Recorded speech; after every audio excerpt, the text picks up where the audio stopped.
वक्त पाकिस्तान में free and fair election के मुतालबे के साथ पाकिस्तान तहरीक इंसाफ मज़ाहमत के लिए सामने आ चुकी है और पाकिस्तान तहरीक इंसाफ की तरफ से जो बयानबाजी सामने आ रही है, जिस तरह एक वर्चुअल जलसा किया गया, चूंकि उन्हें पाकिस्तान की हदूद के अंदर पाकिस्तान की टेरिटरी में कहीं भी लोगों का जमे गफीर इकट्ठा करने की इजाजत नहीं, उन्हें इस तरह मारा जाता है, इस तरह गिरफ्तार किया जाता है जैसे वो कोई दहशतगर्द तंजीम हो। जबकि पाकिस्तान तहरीक इंसाफ ने स्ट्रेटजीज बनाई हैं और उनमें एक चीज वर्चुअल जलसा थी। उस जलसे के बाद हमने देखा कि उस्मान डार के घर जिस तरह धावा बोला गया, उसकी मां का गिरबान फाड़ा गया, उसकी भाभी को घसीटा गया,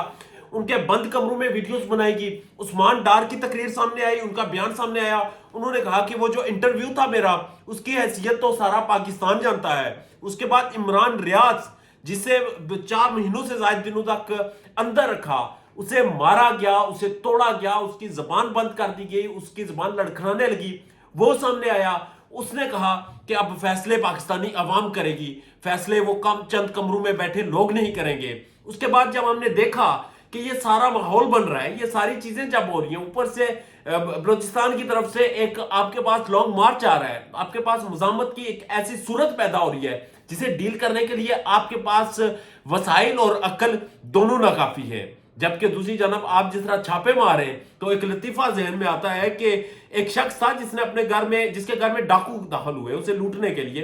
तो उसके पास एक बंदूक थी, उसने उन्हें बंदूक की नोक पर खड़ा किया, वहां से भगा दिया और कुछ देर बाद वहां पर पुलिस आई। पुलिस ने कहा कि तुमने नाजायज असला रखा हुआ है। उस शख्स ने कहा कि सर नाजायज असला तो नहीं है, ये एक नकली बंदूक है, डराने के लिए है। उसके कुछ पुलिस तो चली गई, मगर कुछ देर बाद फिर डाकू आए, उसे लूटा और चले गए, क्योंकि उन्हें पता था कि ये असला जो है ये डराने के लिए है। बिल्कुल उसी तरह की सियासत हो चुकी है पाकिस्तान की, क्योंकि आपने देखा होगा कि पाकिस्तान तहरीक इंसाफ के कारकुनान जाते हैं, कागजात जमा करवाते हैं इलेक्शन कमीशन के पास, रिटर्निंग ऑफिसर्स के पास, और कुछ देर बाद पुलिस आती है, उन्हें उठाकर ले जाती है।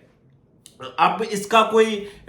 इस लतीफे का और इस सिचुएशन का अगर कोई इसमें कोई चीजें ममासलत रखती हूं तो वह हुस्न इत्तेफाक हो सकता है, इसके अलावा कुछ नहीं। मगर इस वक्त जो मामलात हैं, जिस तरह से इमरान रियाज दहाड़ रहा है, जिस तरह से उसे अंदर रखा गया, उसे मारा गया, उसे रताड़ा गया, उसे डराया गया, उसे मौत करीब से दिखाई गई और उसे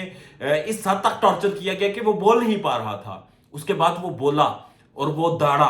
उसका इंटरव्यू सामने आया, इंटरव्यू में उसने डीप बातें बताई, उसने बताया कि उसके साथ क्या रवैया रखा गया था। हमारी उसके साथ मुलाकात हुई, उस वक्त हमें पता चला कि किस तरह से इंसानियत सोच मुजालम किए गए, किस तरह इमरान रियाज को डील किया गया। और उसके बाद भी अगर वो बोलता है, अगर उसके बाद भी वो खड़ा है, अगर उसके बाद भी उसकी जुबान में दम है, अगर उसके बाद भी उसकी आवाज बुलंद होती है, अगर उसके बाद भी वो ये कहता है कि ये फैसले बंद कमरों में नहीं होंगे, ये फैसले मेरे मुल्क की आवाम करेगी, उसके बाद भी वो पाकिस्तान जिंदाबाद का नारा लगाता है, उसके बाद भी अगर उस्मान डार का इंटरव्यू आता है, इंटरव्यू के बाद भी वो सामने आता है और कहता है कि उस इंटरव्यू की कोई हैसियत नहीं थी, अरशद शरीफ को मार दिया जाता है, उसकी फैमिली आज भी खड़ी है, वो लोग आज भी इनको आंखों में आंखें डालकर ललकारते हैं, तो फिर फैसला हो चुका है कि ये जो डर था, ये जो खौफ था, ये जो एक फस्तायत थी, ये तमाम चीजें दम तोड़ चुकी हैं। अब ये स्ट्रैटेजीज, ये डराने की, धमकाने की, ये मारने की, ये लताड़ने की, ये घसीटने की, ये घुसाने की, ये सारी चीजें अब बेमानी हो चुकी हैं, इनका असर नहीं रहा। आप एक शख्स को खामोश करवा देते हैं, उसके जवाब में 10 लोग खड़े हो जाते हैं। तो अपनी स्ट्रैटेजीज को देखें, अपने अक्ल को हाथ मारें और जो आप जिस मंसूबे पर निकले हैं, जो पाकिस्तान की तबाही का मंसूबा है, इसे बंद कर दें। अपना और अपने चाहने वालों का ढेर ज्यादा ख्याल रखिएगा। इजाजत दीजिए, अल्लाह ने के बाद।